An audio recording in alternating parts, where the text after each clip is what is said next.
have values, moral values, assumptions. So see how these are all kind of come together? Okay. All right. So in expert testimony, yes, we're going to have problems. So like if we have people who are inspecting farms, like food farms, sometimes they have very few inspectors out there.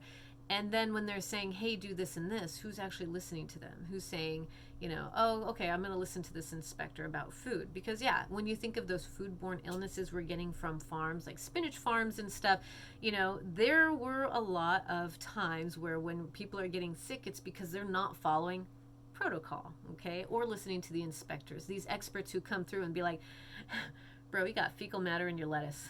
You should probably do something about that, okay? We think about when we read books from like parenting experts, okay? Some parenting experts say cry it out. I don't have a kid, so I don't know if this is right or wrong. But can I just tell you that Bill Cosby had a parenting book? Yeah, yeah. So think about that now. And he was considered a parenting expert because he had the Cosby Show or whatever the hell, right? Is he really an expert? Now we're looking back going, do I really want to listen to Bill Cosby anymore? Okay.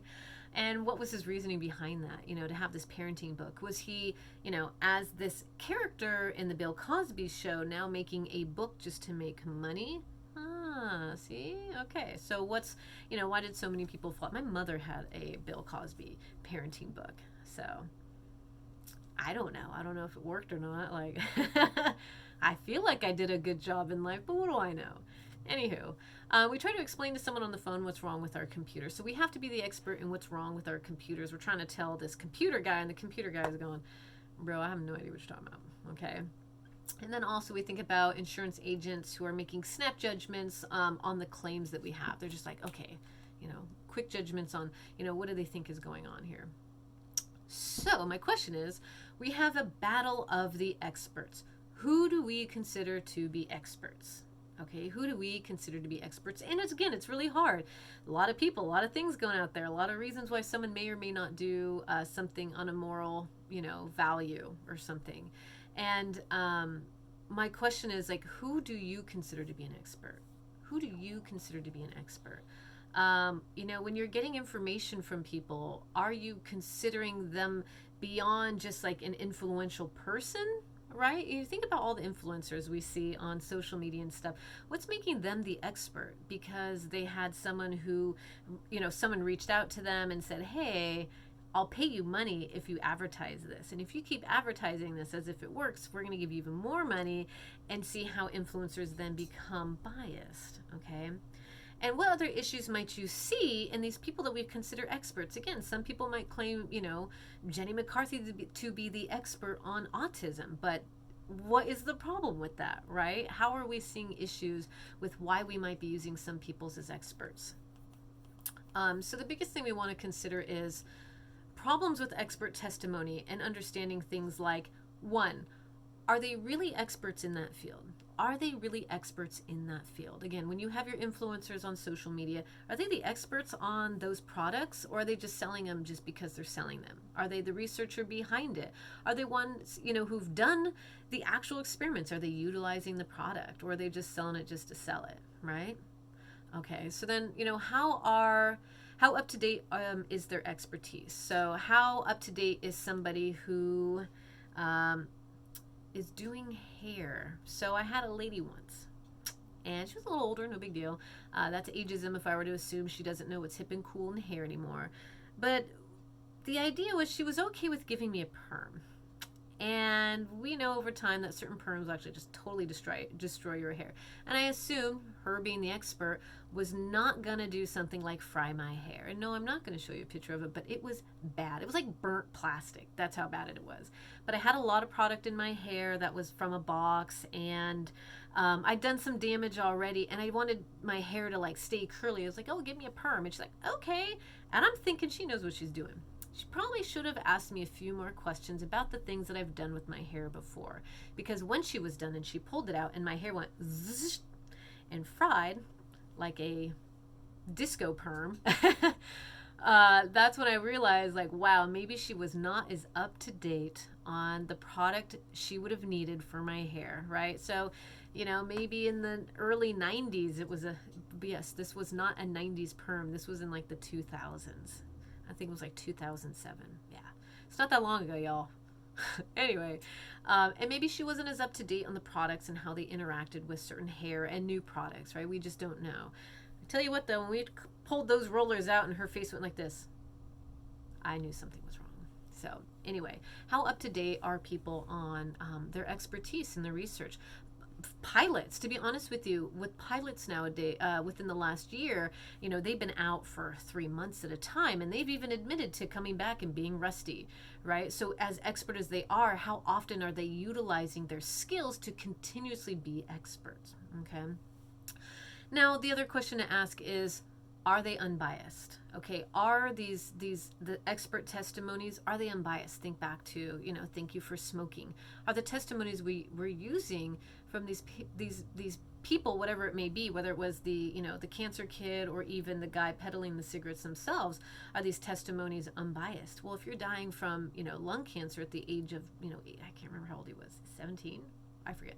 Anyway, however old that kid was, he's dying from lung cancer. Yeah, he's absolutely going to be biased against cigarettes versus the guy who's trying to peddle it, and he's going to be biased, right? So we have these two extremes. What's down the middle? Okay.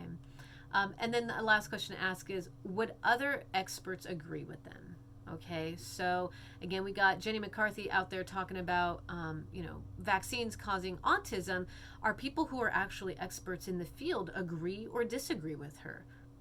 Okay, so always ask yourself, are the experts out there going to say this is true versus this is not true? Okay, the scientist who is, again, kind of putting, his little spin on how these results are coming out.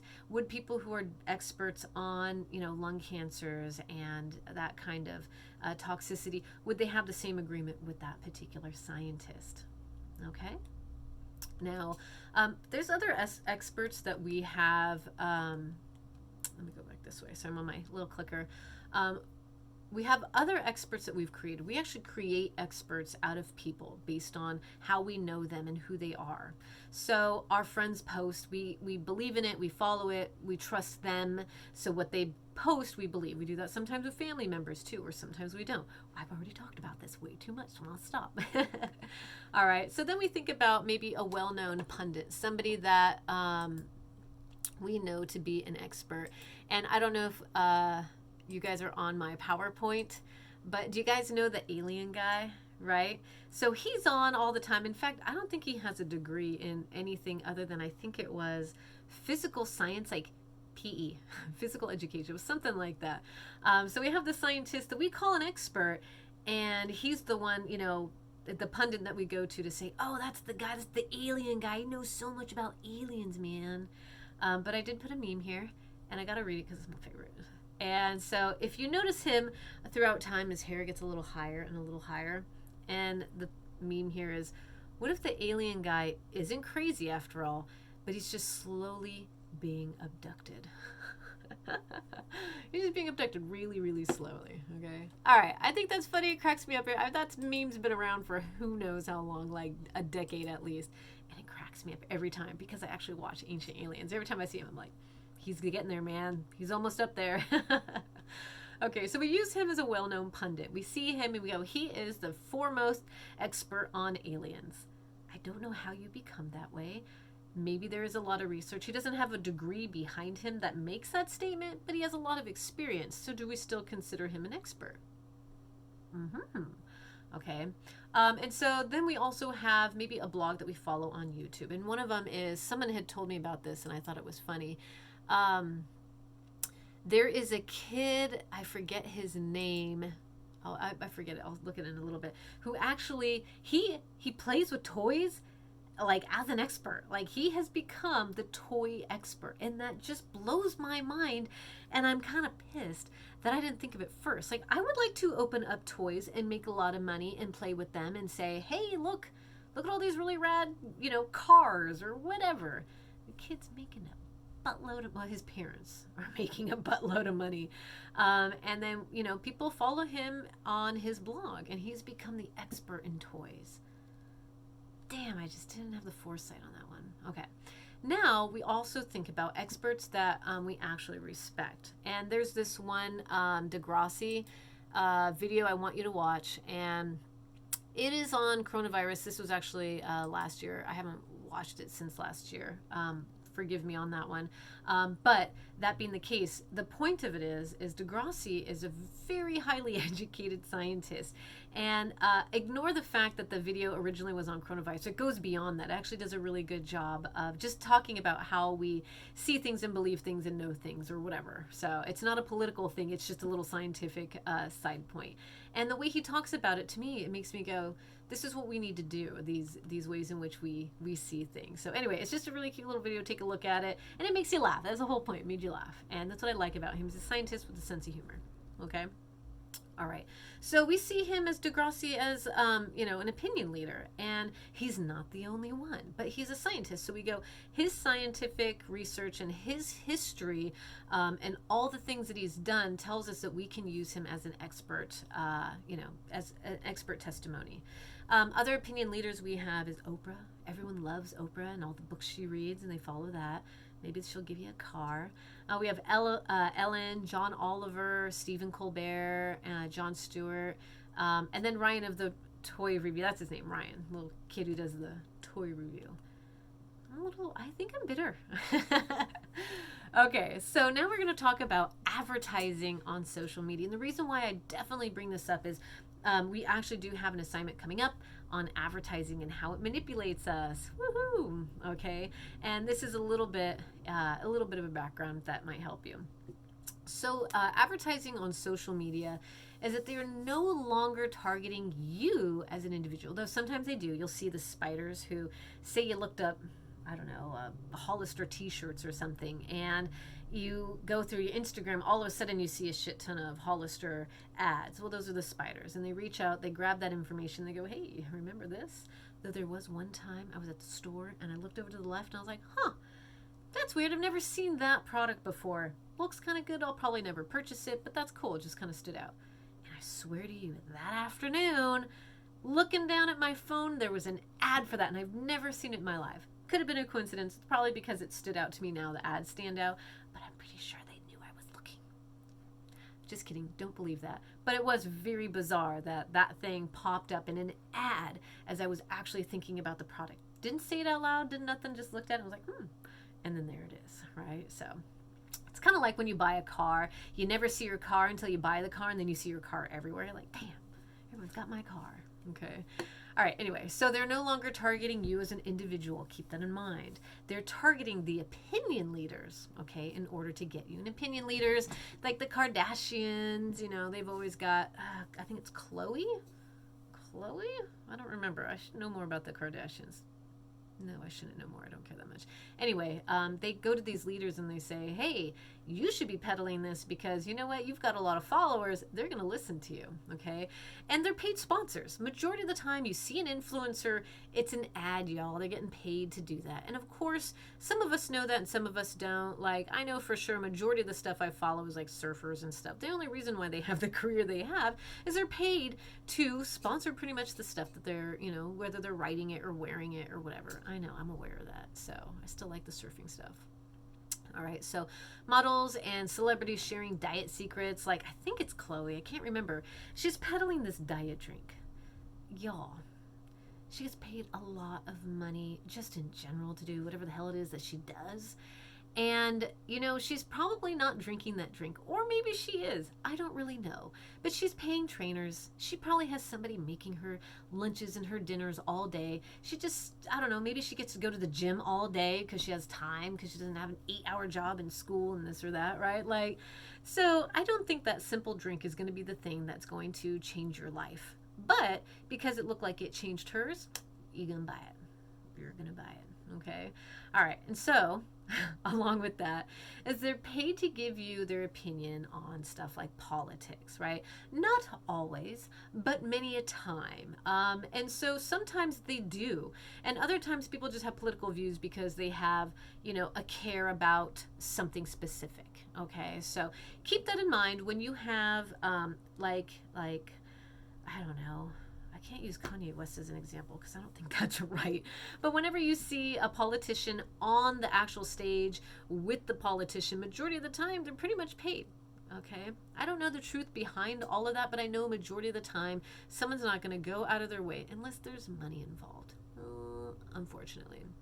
All right, so they even create opinion leaders. Okay, you might see this in like QAnon conspiracies or things like that. You actually, people come out of nowhere, out of fucking nowhere, and they're put in a place, a position like a leader position, and somehow they're being given all this credibility. And you look at them and you go, oh yeah, that.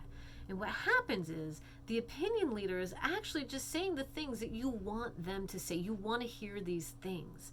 And because of that, you then latch onto that and go, ooh, I believe that. I totally believe that. And now I want to believe in you because you're saying what I want to hear.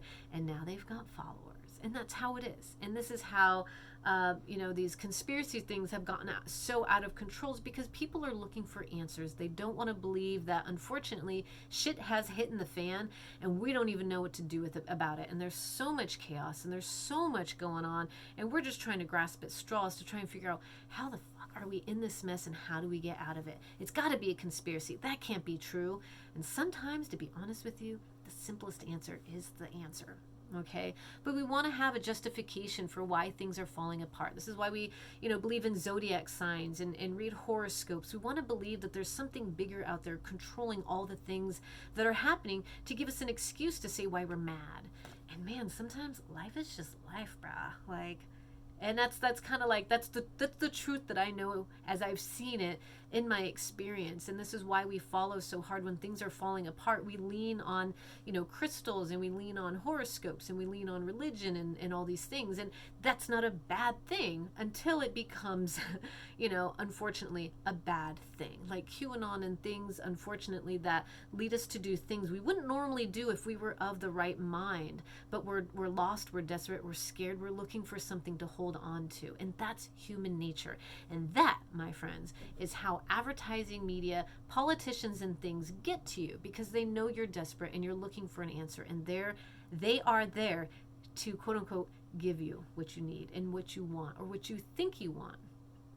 Okay, so just keep that in mind, especially when you're kind of going through a struggle, what you're grasping onto and looking for hope, because people will take advantage of that. And it sucks. And it just sucks. Okay, they did this during 9/11. Oh my God, 9/11 was probably one of the worst, aside from what we got going on already.